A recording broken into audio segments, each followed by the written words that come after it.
하나님 오늘 우리에게 주시는 말씀 같이 봅니다. 마가복음 1장 1절의 말씀입니다. 우리 다 같이 큰 목소리로 같이 읽습니다. 하나님의 아들 예수 그리스도의 복음의 시작이라. 하나님 감사합니다. 우리가 하나님 앞에 복음 앞에 서기를 소원합니다. 하나님 말씀하여 주옵시고 우리 인생 온전히 완전히 뒤흔들 그 복음을 하나님 우리가 듣기를 원합니다. 주님 말씀하여 주옵소서. 예수님의 이름으로 기도합니다. 아멘.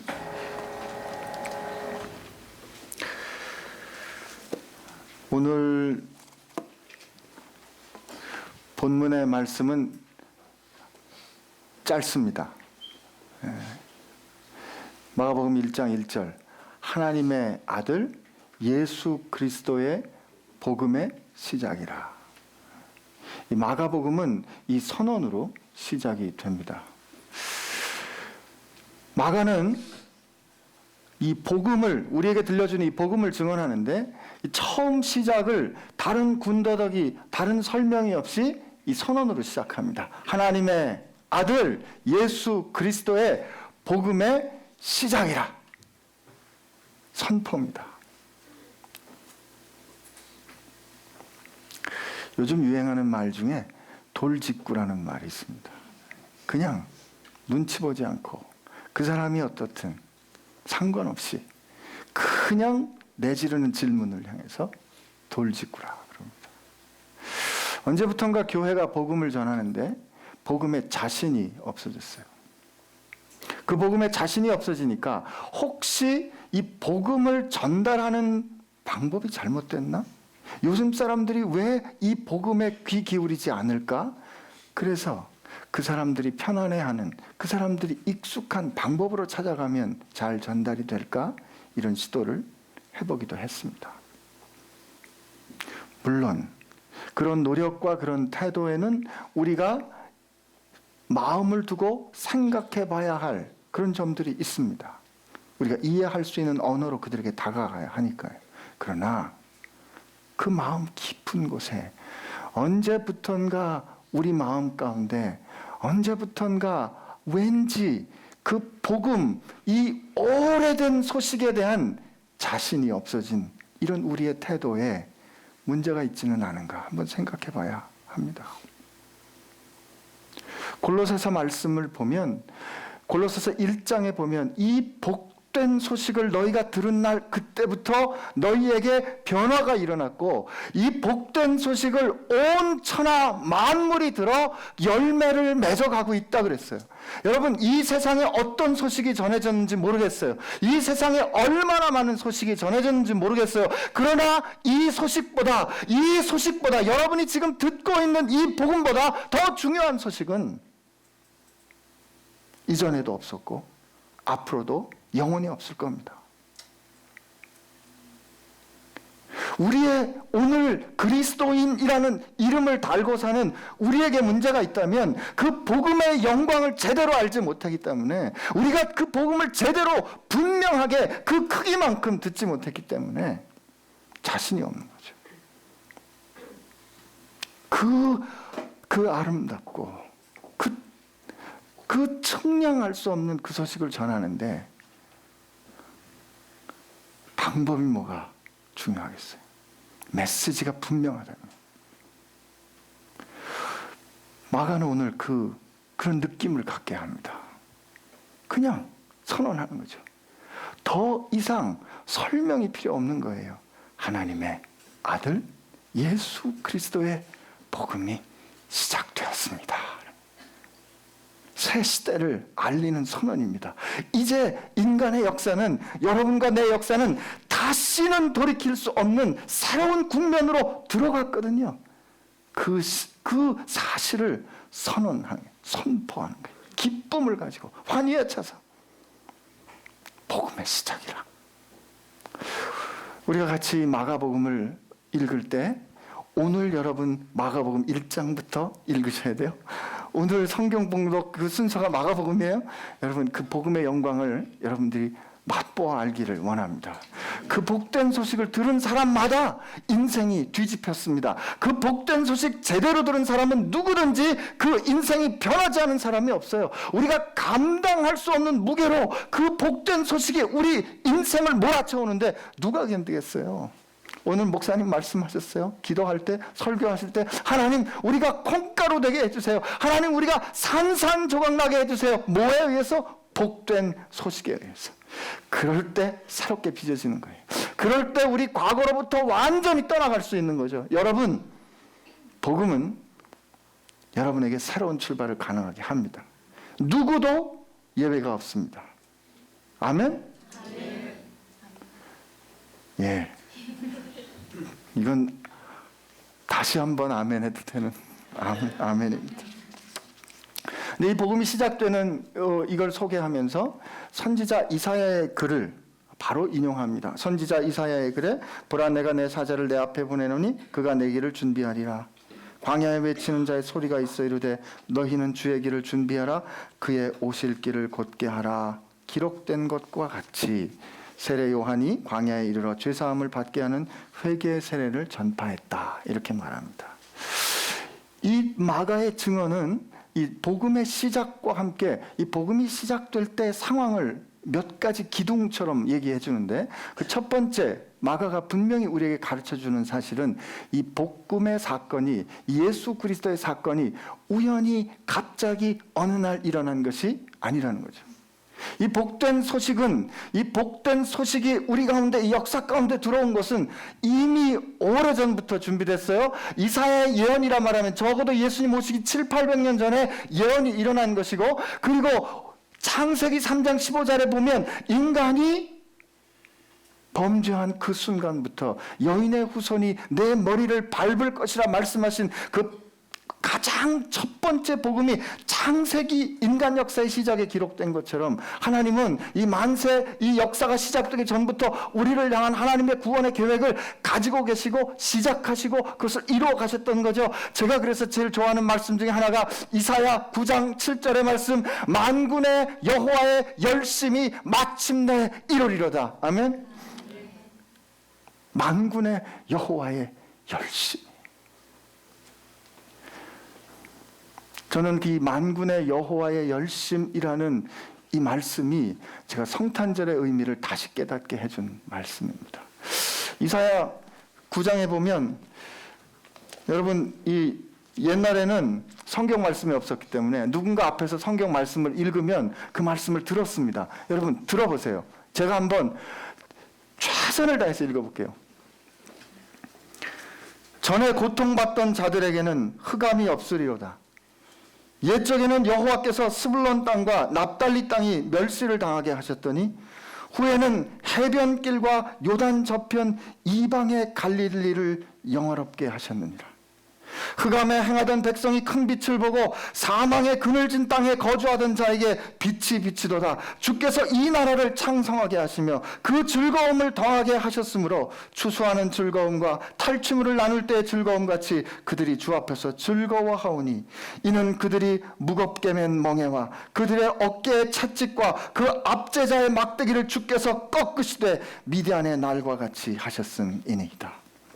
어지러이 싸우는 군인들의 신과 피 묻은 겉옷이 불의 섭같이 살라지리니 이는 한 아기가 우리에게 낳고 한 아들을 우리에게 주신 바 되었는데 그의 어깨에는 정사를 메었고 그의 이름은 기묘자라 모사라 전능하신 하나님이라 영존하시는 아버지라 평강의 왕이라 할 것임이라. 그 정사와 평강이 더함이 무궁하며 또 다윗의 왕자와 그의 나라에 군림하며 그의 나라를 굳게 세우고 지금 이후로 영원히 정의와 공의로 그것을 보존하실 것이라. 만군의 여호와의 열심이 이를 이루리로다. 아멘. 여러분 이는 한 아기가 우리에게 난 것이 만군의 여호와께서 이루신 겁니다. 하나님께서 이사야를 통해서 이 말씀 주신 거, 오 유다 땅 베들레헴아 내가 작을지라도 한 다스린 자가 내게 나타나서 이 미가 선지자가 예언한 것도 예수께서 오시기 700년, 800년 전이에요. 하나님께서 그렇게 말씀하시고 약속하시고 그것을 마침내 이루시는 여호와의 열심이 그 한 아기가 우리에게 오게 했는데, 그때 그 한 아기가 우리에게 오실 때 그 베들레헴 그 땅에 갈 때 그곳에 우연히도 마침 몸을 풀 집이 없었을까요? 몸을 풀 만한 방이 없었을까요? 아닙니다. 절대 아닙니다. 하나님께서 그 인간 역사의 시작부터 우리를 향한 하나님의 열심이 그 역사를 이루어 가는데, 그 아기가 마침 우리 가운데 오는 그 성탄의 밤에 예수님께서 태어나실 방이 없었겠냐고요. 하나님이 그때 조셨겠냐고요. 만군의 여호와의 열심이 마침 그때 식었겠느냐고. 아닙니다. 만군의 여호와의 열심이 예수 그리스도로 하여금 저 마국간 마을 구유에 오게 하신 거죠. 여러분과 저 때문에, 여러분과 나 때문에 만군의 여호와의 열심이 그로 하여금 저 마국간에 오게 하셨어요. 도대체 하나님께 여러분과 제가 누굽니까? 도대체 하나님께 우리가 어떤 의미를 갖고 있길래 하나님은 그 열심으로 우리를 위하여 우리 때문에 이루어가시는 그 구원의 역사를 그렇게 이루어가는가 하시는 거죠. 이사야의 예언의 말씀대로 하나님이 이루어가셨다는 말은 여러분과 나를 향한 하나님의 사랑이, 아니 우리가 하나님께 가지는 의미가 얼마나 큰지를 가르쳐 주십니다. 오늘 설교 여기까지면 된 거 아니에요?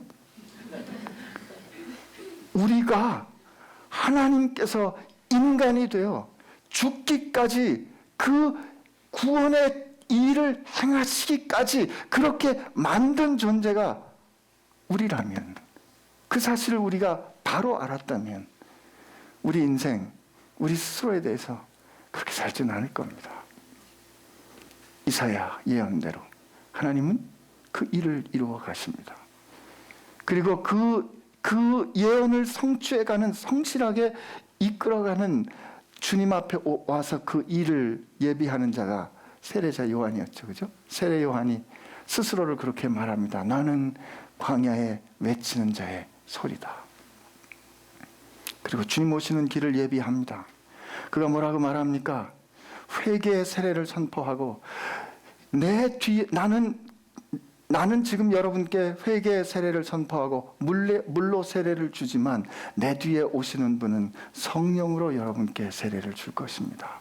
나는 그분의 신발끈조차 들 수 있는 그런 들 가치조차 없는 사람입니다 라고 세례 요한이 예수님을 준비합니다. 예수님을 선포하는 그때 그가 이 선포했던 주 메시지가 뭐라고요? 회개였습니다. 회개의 세례였어요. 여러분, 회개란 뉘우침이 아닙니다. 막연한 후회가 아닙니다. 회개는 돌이킴입니다. 성경의 죄는 이 하마르티아라는 그 죄의 정의 중에 하나는 목표로부터 어긋났다는 뜻이에요. 목표로부터 어긋났어요. 우리가 선악과를 따먹으면서 우리 스스로 우리 인생에 뭐가 좋은지 그 좋고 나쁜 것을 내 스스로 결정하기로 결심하는 그 순간부터 우리는 하나님으로부터 자유할 줄로 알았는데, 우리를 창조하신 하나님의 뜻으로부터 멀어지고, 하나님의 뜻으로부터 멀어진 우리가 스스로 노력해 보려고 웅덩이를 팠지만 물도 저축하지 못할 웅덩이, 생수의 근원을 버린 우리가 악과 고통 가운데 헤맸어야 했거든요. 이것이 죄입니다. 이 죄악된 삶을 우리가 그렇게 노력하고 열심히 가치 있는 삶을 살아보려고 했음에도 불구하고 돌이키지 않으면, 원래 그 목표된 그 나라로 우리가 들어가지 않으면 우리는 이 죄악된 삶으로부터, 그 죄악된 삶의 결과로부터 우리가 자유로울 수가 없는, 벗어날 수가 없는 거죠. 그래서 이때 세례 요한이 이 선포한 회개란 돌이킴입니다. 예수님은 이 돌이킴, 회개의 메시지를 그대로 받습니다. 때가 찼고 하나님의 나라가 가까웠으니 회개하고 돌이켜 이 복음을 믿으라, 그 뜻이에요. 돌이켜 가던 삶의 길을 바꾸어 결정적인 삶의 터닝 포인트, 이게 회개입니다. 이게 어떻게 가능할까요? 복음을 들을 때 가능한 거예요. 그 말씀을 들을 때 비로소 가능한 겁니다. 그 말씀을 들을 때 여러분과 내 인생에 BC와 AD가 나눠지는 거죠. 그 회개를 선포했습니다. 근데 그 회개를 선포하는 세례 요한에게 예수님이 오십니다. 이 마가복음은 아주 간략하게 돼 있어요. 예수께서 오시니까 세례 요한이 어떻게 합니까? 예수께서 왜 오셨어요? 세례 요한에게 세례를 주려고 오셨어요? 아니죠. 세례를 받으려고 오셨습니다. 여러분이 지금 약간 졸리신 것 같은데 환기하는 뜻에서 문제 한번 내겠습니다. 답은 1번이죠. 예수님은 세례 요한에게 왜 오셨는가? 1. 세례를 받으러 오셨다. 2. 세례를 주러 오셨다. 1번. 답이 1번이라니까요. 예수님이 세례를 주셨어야지 어떻게 세례를 받을 수 있는가? 그죠? 우리는 예수께서 우리 모두를 위해서 죽으셨다 믿습니다. 아멘? 네, 아멘이시죠? 여러분이 그렇게 믿어서 그렇게 되는 게 아닙니다. 여러분 자꾸 우리 이 믿음에 관해서 우리 착각하는 게 많은데, 예수님께서 나를 위해서 죽어주셔서 감사합니다. 내가 그렇게 확실히 믿습니다. 이렇게 믿었기 때문에 예수님의 죽음이 여러분을 위한 죽음이 되는 거 아닙니다. 아닙니다. 제가 그렇게 생각하고 그렇게 배웠기 때문에 고민이 됐어요. 아니 2000년 전에 그분이 죽으신 게 오늘 나하고 무슨 상관이 있어요?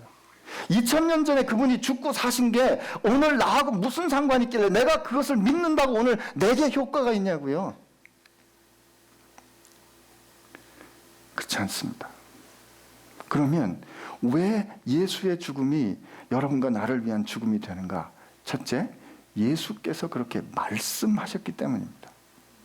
예수님은 당신의 죽음을 향하여서 나는 구원받을 사람들을 위하여서 인자는 많은 사람들을 위해서 내 목숨을 준다라고 말했습니다. 예수님이 내가 죽는 이유는 구원받을 자들을 살리기 위해서 내가 내 목숨을 준다라는 당신의 죽음의 의미를 정의하셨습니다. 근데 그렇게 정의하신 게 과연 옳은가? 그것이 과연 진리인가? 이것이 과연 맞는가? 효과가 있는가? 하나님께서 그렇다라고 인정해 주셨는가? 그러니까 뭐로 증언이 됐어요? 부활로 증언됐죠. 부활로. 인류 역사 누구도 죽음을 이기고 살아난 사람이 없어요. 죽음을 이기고 살아난 그분께서 말씀하신 그 말이 옳구나라는 걸 확증해 주신 겁니다. 하나님께서 이 역사 가운데 도저히 일어날 수 없는 그 하나님만 행하실 수 있는 사건을 행하심으로 말미암아 그분이 하신 말씀이 옳다라고 말씀해 주신 거예요. 그래서 나는 믿습니다. 예수님께서 나를 위하여 죽으신 거 믿습니다. 내가 믿어서 믿는 게 아니라 그것이 사실인 줄로 믿습니다. 왜? 그분이 그렇게 말씀하셨고 말씀대로 죽으시고 말씀하신 대로 다시 이 역사 가운데 살아나셨기 때문에 그래요. 여기 내 확신이 있습니다. 여러분의 확신도 거기에 있습니다.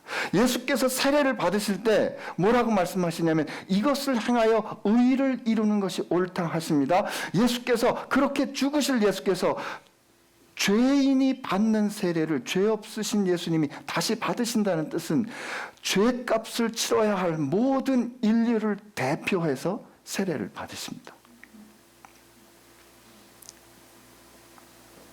그 받으실 때 하나님께서 기뻐하셨습니다. 하나님께서 기뻐하셨어요. 세례를 받고 올라오시니까 하늘이 열리고 주의 성령이 비둘기같이 임하고 하나님의 음성이 들립니다. 이는 내 사랑하는 아들이요 내가 그 때문에 기뻐한다. With you I am pleased. 여러분 이 순간에 하늘이 열렸을 때 성부 하나님 음성과 성령 하나님과 성자 하나님이 그 자리에 함께 계셨어요.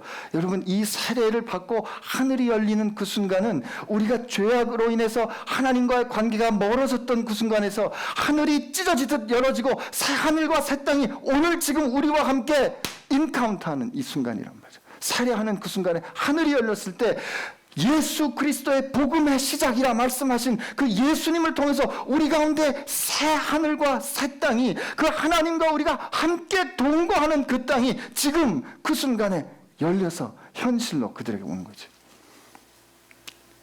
그 놀라운 영광을 세례 요한이 봤습니다. 근데 한편 세례 요한의 인생을 한번 이렇게 리플렉션을 해보면 좀 황당할 때가 있긴 해요. 세례 요한은 예수님의 인척입니다. 그죠?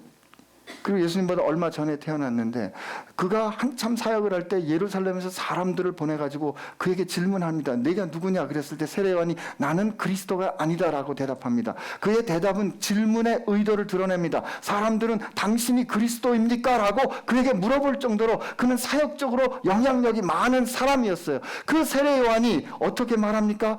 요한복음에 보라 세상 죄를 지고 가는 하나님의 어린 양이로다라고 예수님을 포인팅합니다. 그리고 뭐라고 말해요? 나는 신랑 옆에 서 있는 친구의 기쁨을 누린다. 신랑은 신부를 취하나 신랑의 친구는 그 신랑이 결혼하는 것을 기뻐하는데 그는 흥하여야겠고 나는 쇠하여야겠리라. 야, 멋지지 않습니까? 네? 요즘 우리들 말로 쿨하죠, 그죠? 네? 그럼 그가 옥에 갇히잖아요. 옥에 왜 갇혀요? 그 헤롯이 자기 그 동생 빌립의 부인하고 결혼하는 이게 야 그건 간음하는 거다라고 말했기 때문에 옥에 갇힙니다. 옥에 갇혀서 예수님 하시는 사역을 듣자 보니 자기가 기대했던 것과 좀 달라요. 그래서 예수님께 제자들 보내서 질문합니다. 오시리가 당신입니까? 아니면 더 기다리까? 이렇게 질문과 갈등하고 있다가 그는 허무하게 죽습니다. 왜 죽어요? 그 헤로디아의 딸이 살로메가 워낙 춤을 그냥 기가 막히게 추니까 헤롯이 기분이 좋아가지고 그 딸에게 뭐라고 네가 말하는 소원은 뭐든지 들어줄게. 내 나라의 절반이라도 줄게. 이게 일종의 관용적인 표현이야. 절대로 내 약속은 지키마. 그랬을 때 이 세례 요한의 비판을 들었던 헤로디아가 그 원수를 갚는 거죠. 세례 요한의 목을 베어달라 그럽니다. 하나님 이때 어디 계신 겁니까? 그리고 허망해 보이는 것처럼 세례 요한은 목베임을 입어서 그의 머리가 그 헤롯의 쟁반에 달려 올라갑니다. 그걸로 그의 인생이 끝나요. 야, 이럴 수가 있는가? 그러나 저는 그 세례 요한의 인생의 그 끝을 바라보면서 나는 세례 요한처럼 되지 않았으면 좋겠네 하는 생각과 함께 리플렉션이 되는 거예요. 그렇게 주님을 알아봤고 그렇게 영향력 있게 사역을 했고 그 주님을 향해서 그분은 흥하여야 되겠고 나는 쇠하여야 되리라. 그 약속, 내 뒤에 오시는 분은 성령으로 세례를 줄 것이다. 그 약속과 그 약속을 주신 이에 대한 믿음으로 살았던 그 믿음의 사람인데 그가 어떻게 그렇게 끝날 수 있는가? 그 인생이 부조리하지 않은가? 그런데 여러분, 예수님이 그를 향하여 뭐라고 말씀하시냐면 그는 엘리야고 그는 여자가 낳은 자 중에 가장 큰 자라 평가하십니다.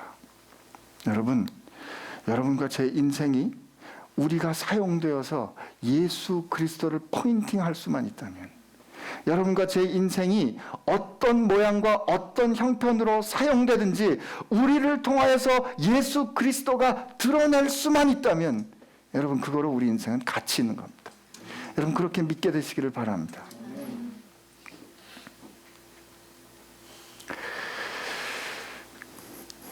아멘이 쉽지 않으신 것 같아요.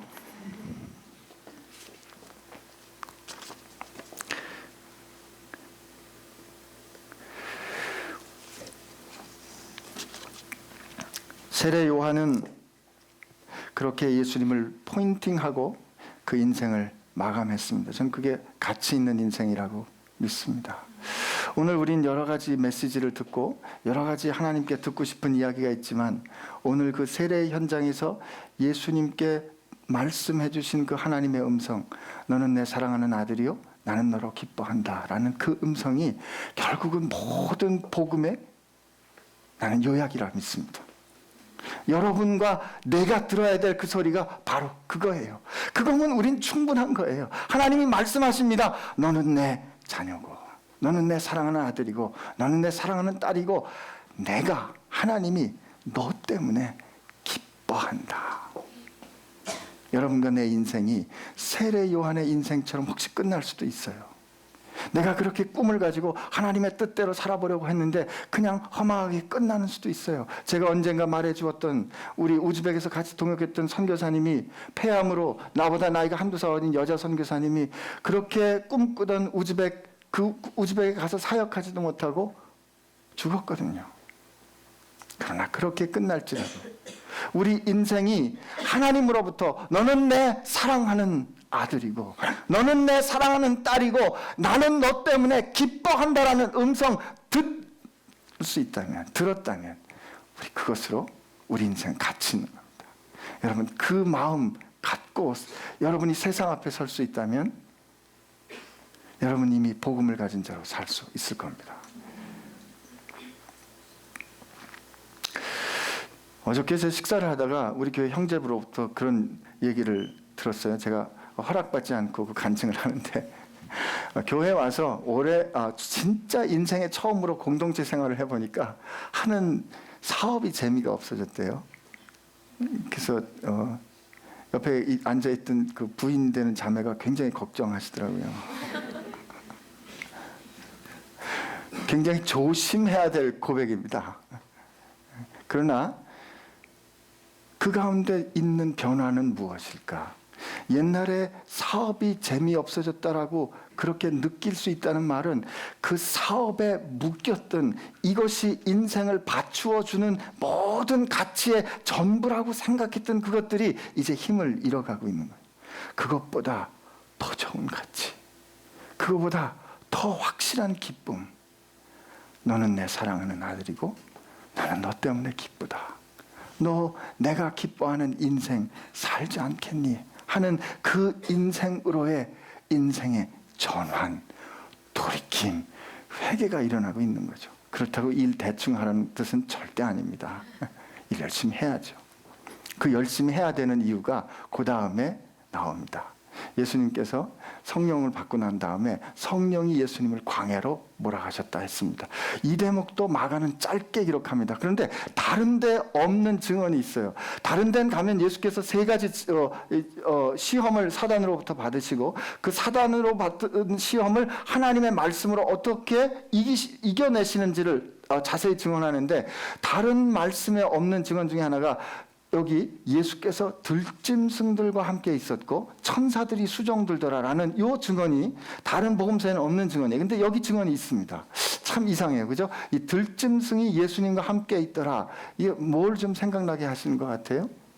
그 들짐승이 예수님께 적대적이었는지 아니었는지는 증언되어 있지 않지만 에덴 동산에 최초의 에덴 동산에 아담이 그 모든 짐승들에게 이름을 줍니다. 이름을 준다는 그 뜻은 그가 통치한다 그 뜻이거든요. 근데 그때 예수께서 말씀으로 이 사단의 시험은 그 사단은 처음에 아담을 범죄하게 했던 그 사단과 다른 사단이 아닌 동일한 존재예요. 그 사단의 시험을 예수께서 온전히 이기십니다. 하나님의 말씀을 온전히 믿어 순종하는 삶을 시작하시는 거예요. 그런데 여기에 천사들이 수종들더라는 거예요. 천사들이 수종들다. 천사들이 예수님 옆에 있었는데 예수님을 위해서 대신 싸우지 않았습니다. 여러분, 하나님께서 우리를 지켜주시는 천사를 보내주십니다. 복음서 읽어보면 어디인가 이 작은 자들을 위한 천사들이 하나님 앞에서 이야기한다 그런 말씀이 있어요. 그러나 우리가 생각할 때, 우리가 힘들고 어려울 때 천사들이 우리를 위해서 대신 싸워주면 얼마나 좋을까 이렇게 생각하기 좋은데, 예수께서 그 시험을 당하실 때 천사들은 수종 들었지만 예수 대신 싸우지 않았어요. 그 천사들은 하나님께서 그 상황을 보고 계신 것을 증언하는 존재입니다. 여러분, 우리가 세상 나가서 하나님의 사랑받는 자녀로 살 때, 하나님께서 기뻐하시는 자의 삶을 살 때 천사들이 우리와 함께 하고 있는데, 그 천사들이 우리의 삶 가운데서 우리가 어떤 삶을 살고 있는지 하나님 앞에서 증언하고 있는 거예요. 매일.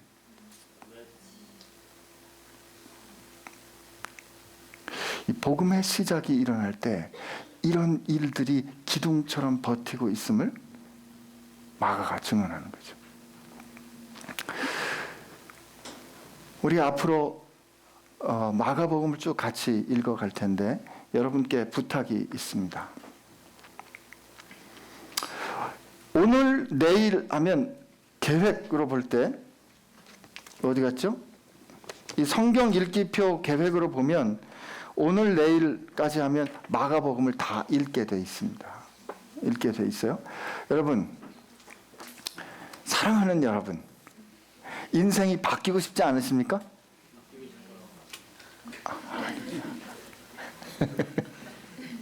아니, 이 대답 나올 때까지 설교 안 끝냅니다. 여러분, 인생이 바뀌고 싶지 않으십니까? 바뀌고 싶으시죠? 하나님의 사랑받는 자녀로 살고 싶으시죠? 아멘이시죠? 네. 그러면 복음 들어야 합니다. 복음 들은 사람 중에 바뀌지 않은 사람 없습니다. 제대로 들은 사람 중에 바뀌지 않은 사람 없습니다. 여러분, 이 복음을 전하기 위해서 생명을 걸었습니다.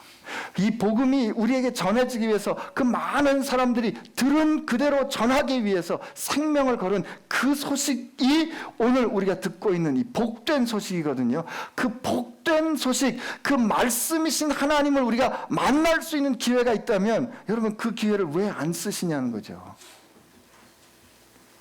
읽다가 졸아도 좋습니다. 그러나 여러분, 한번 처음부터 시작해서 끝까지 앉은 자리에서 복음서 한번 읽어보세요. 할 수 있습니다. 누군가 그러세요? 나는 태어나가지고 처음부터 끝까지 읽은 책이 몇 권 없습니다. 읽을 수 있어요.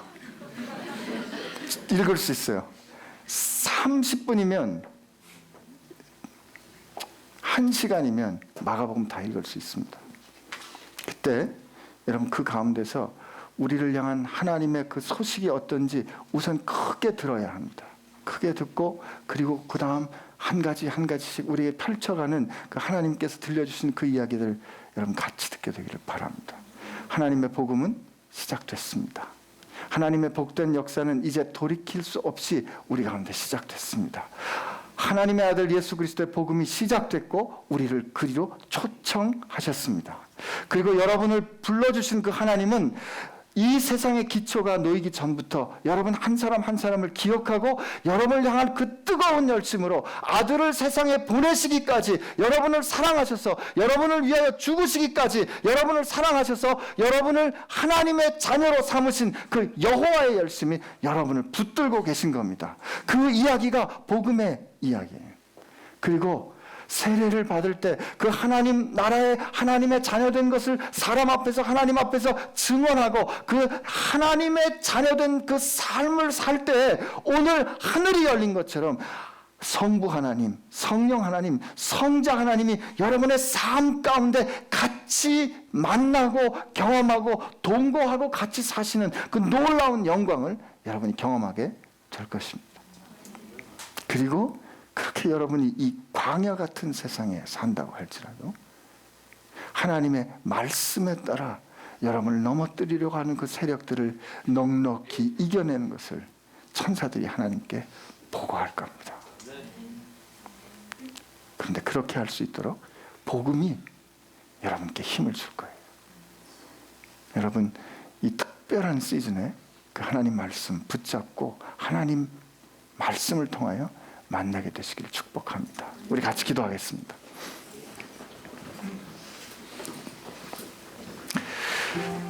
우리 하나님 앞에 기도할 때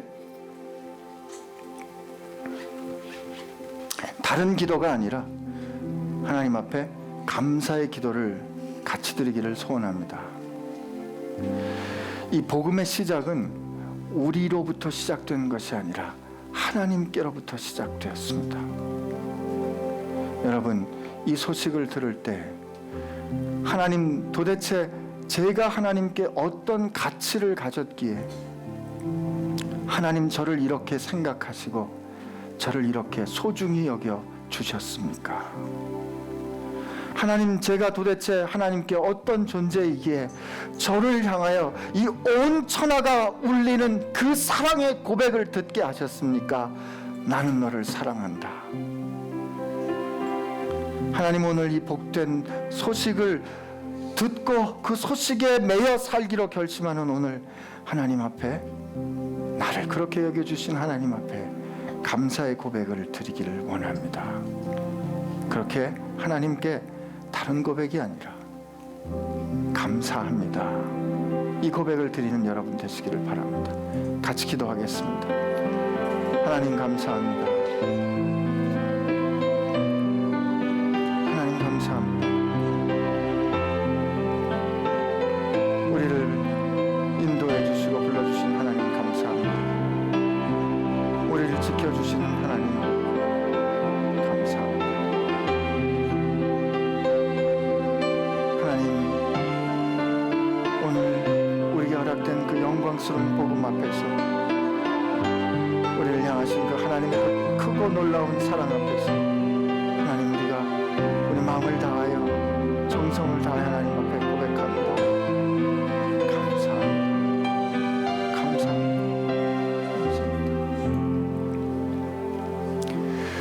하나님, 우리 아버지, 우리가 무엇을 한들, 무엇을 노력해서 하나님 앞에 가져다 드린들 우리를 향한 하나님의 사랑을 갚을 수 있겠습니까? 하나님이 복음 앞에서 우리가 하나님께 할 수 있는 우리 한 가지 고백이 있다면, 하나님 감사합니다. 저희를 그렇게 귀히 여겨주셔서 감사합니다. 이 구질구질하고 부끄러운 제 인생의 자리에 하나님 찾아와 주셔서 감사합니다. 그리고 이 어둠의 제 세상을 하나님의 빛의 세상으로 깨뜨려 바꾸어 주셔서 나로 하나님 음성 듣게 하여 주시니 감사합니다. 나를 향하여 너는 내 사랑하는 아들, 너는 내 사랑하는 딸이요, 나는 너로 인하여 기쁘다 말씀하여 주시니 하나님 감사합니다. 하나님, 이 소식 우리가 들었는데 사랑받는 하나님의 자녀답게 세상에서 살겠습니다. 그렇게 해주실 줄로 믿습니다. 감사합니다. 아버지, 주님 감사합니다. 성령 하나님 감사합니다. 예수님의 이름으로 기도합니다. 아멘.